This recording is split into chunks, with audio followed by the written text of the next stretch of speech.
By age 7, your brain can rewire itself to survive chaos. And once it does, you spend your entire adult life mistaking survival for living. Right now, you might be one of millions carrying an invisible wound from a childhood that ended too early. This isn't about sad memories. This is about a specific psychological pattern that's controlling your relationships, your emotions, and your sense of worth without you even realizing it. And today, we're exposing exactly how it works. Quick question before we dive deeper. Have you ever felt guilty for resting? Drop a yes or no in the comments. Your answer reveals more than you think. Picture this. You're 7, staring at a parent who's falling apart. Maybe it's addiction. Maybe rage. Maybe just the hollow silence of someone too broken to show up. And without anyone teaching you, you learn the most dangerous lesson of your life. If I don't hold this together, everything collapses. This is how a child disappears psychologically. They smile more, cry less, read the room before speaking. They become the emotional thermostat of the house, and the world praises them for it. So mature, so responsible, but nobody asks what that maturity costs. Psychologists call this parentification when a child becomes the caregiver. But here's what actually happens in your brain. You develop chronic your nervous system becomes a 24/7 threat detector, scanning for emotional danger that isn't even there. You walk on invisible eggshells. You learn that love is a transaction. Give peace, maybe get safety. Your needs become dangerous. Theirs become urgent. So you disappear emotionally, and in your place grows a version that performs perfectly. Here's the kicker. This rewires your neural pathways. You're running adult crisis management software on child hardware, and it works brilliantly until it destroys you. You become the good child, the reliable friend, the person who never asks for anything. This identity fits so well that even you forget it's a mask. But deep down, something's screaming. The inner child you buried didn't die. They're still in there, frozen at whatever age survival became more important than growth. And they're asking the question that never got answered.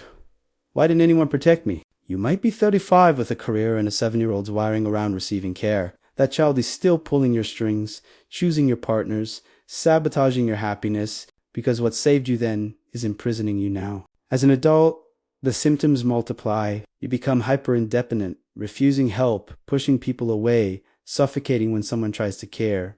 That's not strength. That's a trauma response. You might feel numb during happy moments because joy doesn't compute as safety. It registers as the calm before the storm. Your baseline is chaos. Peace feels suspicious. Love feels like a debt you'll have to repay. Or maybe you can't rest. Not just struggle with IQ fundamentally cannot exist without producing, because productivity is the only way you ever felt worthy. Rest feels like moral failure. If you're recognizing yourself in this, hit that like button right now. Not for me, but as an acknowledgement to yourself. I see this pattern because awareness is where change begins. And subscribe if you want to understand the psychology behind the patterns controlling your life. Here's what nobody tells you.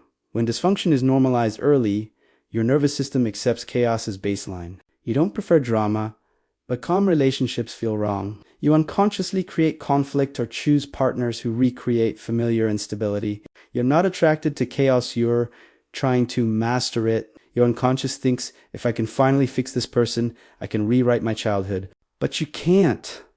You're just reliving it with different actors. And that fantasy you have that someone will see through your performance and say, stop. You don't have to be strong right now. That's not your adult self-wanting care. That's the child who never got to be a child. So you become an adult who never feels safe, even in calm rooms. A lover who can't trust softness. A giver who can't receive. Someone who apologizes for crying, flinches at compliments, confuses exhaustion with success. You might succeed professionally because you mastered chaos management early. But intimacy feels impossible. You attract people who need saving because that's the role, Then you resent them for needing you, even though you chose them for exactly that. These aren't personality traits. Their survival strategies learned, conditioned. And here's the good news. Here's the truth that hurts. No one's coming to rescue the child you buried. You are the one who must go back. You are the one who must say what nobody else said. You didn't deserve that. You were just a child. you get to rest now. This is shadow work. Not fixing, not bypassing with fake positivity, but turning toward the abandoned parts of yourself. Ask your inner child, what did I need that I never got? The answers come slowly. I needed to know it wasn't my fault. I needed to play without fear. I needed someone to ask how I was. Then, very slowly, you give those things to yourself. Not to fix your past, but to stop reliving it. This is how you stop seeking parents in partners. How you stop mistaking anxiety for intuition. How you finally stop running. If you grew up too fast, your maturity wasn't the problem. The problem was you had no choice. But now you do. You can choose softness. You can choose rest. You can choose to stop managing everyone else's emotions and start honoring your own. There will be days you feel like a child again. Let them come home. Let them cry. Let them finally be seen. You're not broken. You're becoming whole. And maybe for the first time, you're growing up the right way. This content is educational only, not professional mental health advice. Consult a qualified therapist if you're struggling